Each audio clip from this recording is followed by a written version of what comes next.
মনোনয়ন জমা দিলেন তমলুক ও কাঁথি লোকসভা কেন্দ্রের 3 প্রার্থী। তমলুকের তৃণমূল প্রার্থী দেবাংশু ভট্টাচার্য, কাঁথির বিজেপি প্রার্থী সৌমেন্দু অধিকারী এবং কাঁথির তৃণমূল প্রার্থী উত্তম বারিক। মনোনয়ন জমা করাকে কেন্দ্র করে প্রথম থেকে উত্তপ্ত ছিল পরিবেশ। কাঁথির বিজেপি প্রার্থী সৌমেন্দু অধিকারী মনোনয়ন জমা দিতে গেলে তার বাবা শিশির অধিকারীকে ঢুকতে দেয়নি পুলিশ, সেই সূত্রপাত। পরে ঢুকতে পেলেও এই ঘটনার তীব্র বিরোধিতা করেন সৌমেন্দু। আরও অভিযোগ করেন তৃণমূল 144 ধারা থাকা সত্ত্বেও মাইক লাগিয়ে প্রচার করেছে। মনোনয়ন শেষে উত্তম বারিক বলেন, শিশির অধিকারী নির্বাচনী বিধি ভেঙেছেন। মনোনয়ন জমা করাকে কেন্দ্র করে দিনভর উত্তপ্ত হয়ে রইল তমলুকের ডিএম বিল্ডিং চত্বর।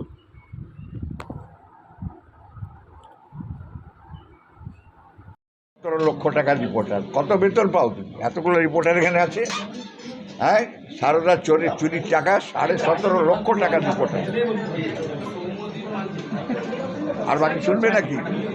প্লাস 3 লক্ষ টাকা রাহা। এ কোনো রিপোর্টার তোমরা আছো কেউ পাও এত টাকা?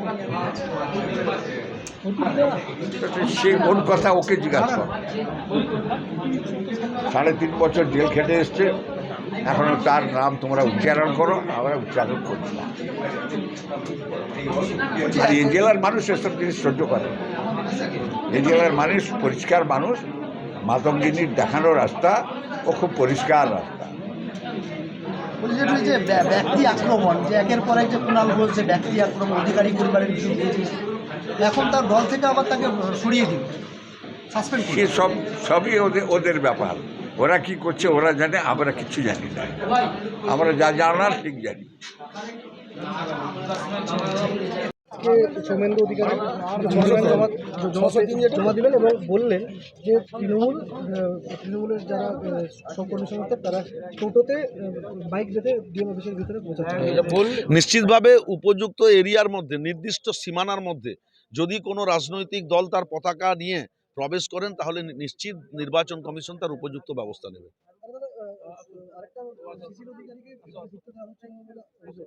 আগেও বলেছি, আপনাকে পরেও বলছি, নির্বাচন কমিশনারের একটি বিধি আছে। সেই বিধি মেনে সমস্ত রাজনৈতিক দলকে বা ইন্ডিপেন্ডেন্ট যারাই প্রার্থী হবেন তাদেরকে চলতে হবে। প্রার্থী সহ 4 জন প্রবেশ করতে পারবেন, 4 জনের বেশি প্রবেশ করতে পারবেন না। আপনি যদি মনে করেন যে না আমি প্রার্থী সহ 10 জন প্রবেশ করব, নিশ্চিতভাবে নির্বাচন কমিশন মানবে না।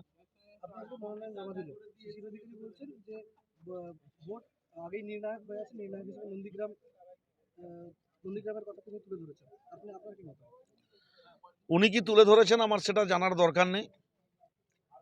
তবে আমার দৃঢ় বিশ্বাস, ভরসা, আস্থা মানুষের উপরে রয়েছে। তৃণমূল কংগ্রেসকে, মমতা বন্দ্যোপাধ্যায়কেই মানুষ জয়যুক্ত করবে।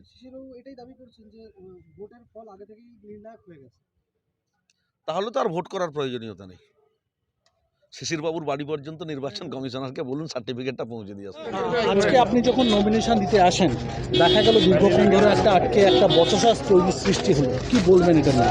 দাদা, বচসা এই যে এখানে যারা ছিলেন জিজ্ঞেস করুন এই অফিসারদের। একটি অফিসার ছিলেন এখানে, অসভ্যতা করছিলেন, তোলামূলের চটি চাটতে নতুন করে শিখেছেন বোধহয়। এখানে শিশিরবাবুকে আটকে রেখেছেন আমার প্রপোজার, আর 2 বিধায়ক আমাদের শান্তনু প্রামাণিক আর রবীন্দ্রনাথ মাইতি, 2 জনকে আটকে রেখেছেন। গেটটাও তুলছিলেন না, আমার মাথায় লেগেছে গেটে যাওয়ার সময়, যদি আমার তেমন কিছু আঘাত লাগেনি।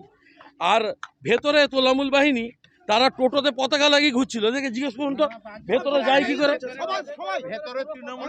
ভেতরে তোলামূলের পতাকা লাগিয়ে যারা ঢুকছিল এরা তখন কোথায় ছিল জিজ্ঞেস করুন দেখি। বিধায়কদের আর সাংসদকে এখানে রাস্তায় দাঁড় করে রেখেছে রোদের মধ্যে, এইখানে রোদের মধ্যে দাঁড় করে রেখেছে। এইখানে একটা অসভ্য অফিসার,